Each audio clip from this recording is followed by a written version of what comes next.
What is up, everyone? This is Riley from Hodson Motors. We're back again today with Retro Manufacturing, doing an install on these awesome 8-inch powered subwoofers that are perfect for your classic.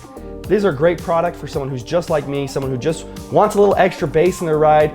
You're not going for crazy massive sound and crazy massive bass, but you want to give your door speakers some relief and add some bass somewhere else. So these are perfect, discreet option. They fit underneath your bench, your bucket seats. They're super easy to wire up and install, especially because the amplifier is built into the subwoofer. So you just run power, ground, and a couple other wires, and these things are ready to go. So today we're going to be installing this in our first gen Cummins crew cab. We'll show you how to wire it up, how to mount it, and how to properly tune it. So first things first, we got to get our bench seat out of the way, and we're going to hop right into this install.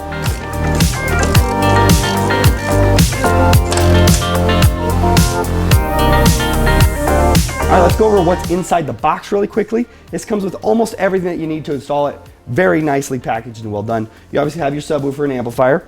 You got your instruction manual, well written. But then you got your wiring harness, which comes with almost everything that you need right here. It plugs into the front of your amplifier and is super easy to go. So you already have you have plenty of power wire, it's like 40 feet of power wire. You can run and hide this thing wherever you want. And it's already fused as well, so you don't need to go buy an inline fuse. You have plenty of ground wire as well. Run this out the firewall and ground it to your frame. This is your connection if your radio does not have RCA cables. If you don't have RCA cables, this would hook into your speaker wires, but we have RCA cables on our RetroSound radio. So this, we're just gonna get rid of and leave the pigtail here. You could depin it or clip it and mutilate it, but we're not gonna do that. We're just gonna leave it like this, it'll be just fine. And then you have your signal wire, which hooks into your radio itself, the blue wire coming out of the back of your radio. The signal wire is so that when your radio turns on, your subwoofer and amplifier turn on as well. So this is all nice and neatly packaged. You have your remote for how much gain your subwoofer will have. This is super nice as well. It comes with the kit, you don't have to buy this. This comes with it. And we're gonna hide this underneath our bench seat as well. You have your mounting brackets. We'll show you how these go on in just a second. But your mounting brackets and the hardware. The only thing the kit doesn't come with is RCA cables, so you have to pick up some RCA cables as well, but that's not a big deal. So with all this, we're ready to go ahead and get it installed. All right, real quick, I want to show you how these mounting brackets work. They're super easy and well designed. We have the sub and amp flipped over here, backside. You can see these recessed circles. And then your mounting bracket here, this dimpled section here is going to slide down into one of those recessed circles, just like so. And then you have a little machine screw. Your machine screw is going to go through that hole and thread down in there.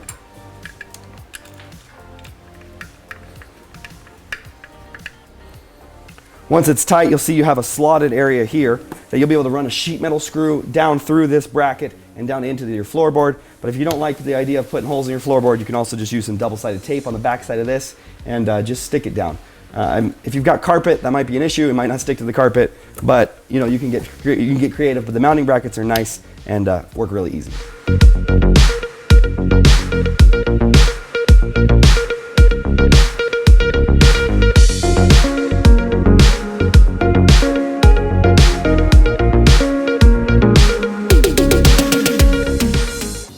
All right, so now we're gonna mount our gain switch. Now because this truck is a crew cab and we've got our subwoofer behind the rear seat, there's not enough cable to reach all the way up to the front of the truck. So we wanna keep it clean and we wanna run all of our wires together down and along through underneath the carpet. So we're actually gonna mount this switch right here underneath the seat belt so that the driver, while he's driving, could reach down by his left side and easily find this switch and turn it up or down. So this will be a nice little hidden location where most people won't even notice, but we'll still be able to make do with the amount of cable that we have.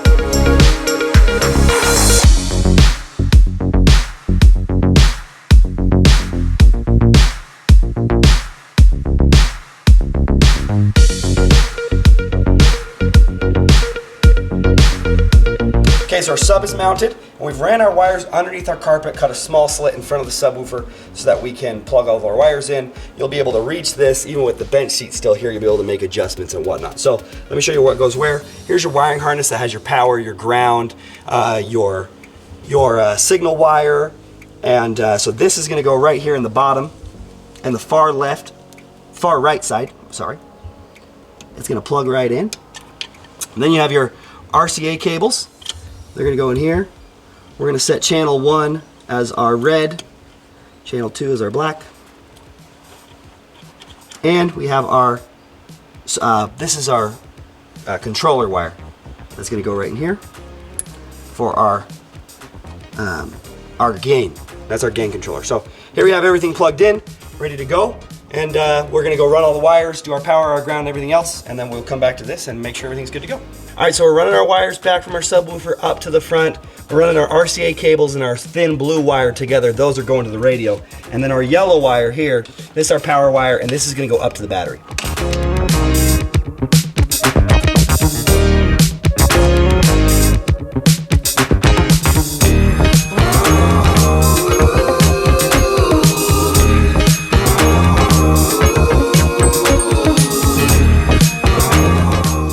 Hooking up 12-volt power straight to the battery.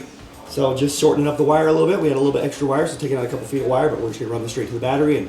And then we've got power, we've got switch, we've got ground, we're ready to go.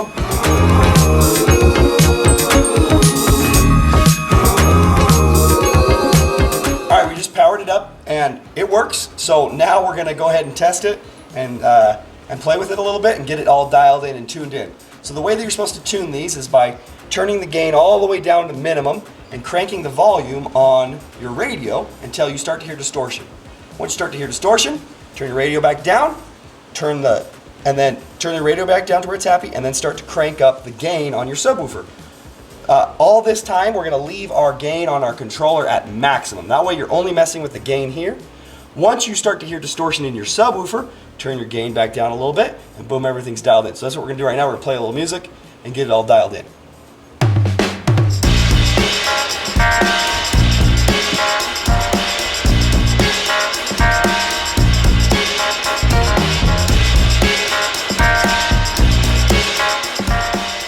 You know, this is so great about it is that it's just so easy to tune and get set up. So we just set it to right about 70 hertz on the tuner, which is this far left knob. Yes, it's the far left knob is the tuning knob. So we set about 70 hertz, which is right in that sweet spot. They say you want between 60 and 80 hertz. So set it right to 70 hertz, and it was hitting all the notes perfectly fine. And we've got this thing cranked, and it's not distorting or anything like that. So it's doing great. Sounds great with the radio, and this allows us to turn down our door speakers and not blow our door speakers trying to get bass, because this thing is going to give us all the bass that we need. So the install was easy. Took us like 2 hours. It's super tiny, super low profile. Everything worked out great, so we can bolt our bench seat back down, and we'll be bumping and having a great time. So we're going to clean our truck back up, bolt it all back down, and call it a day.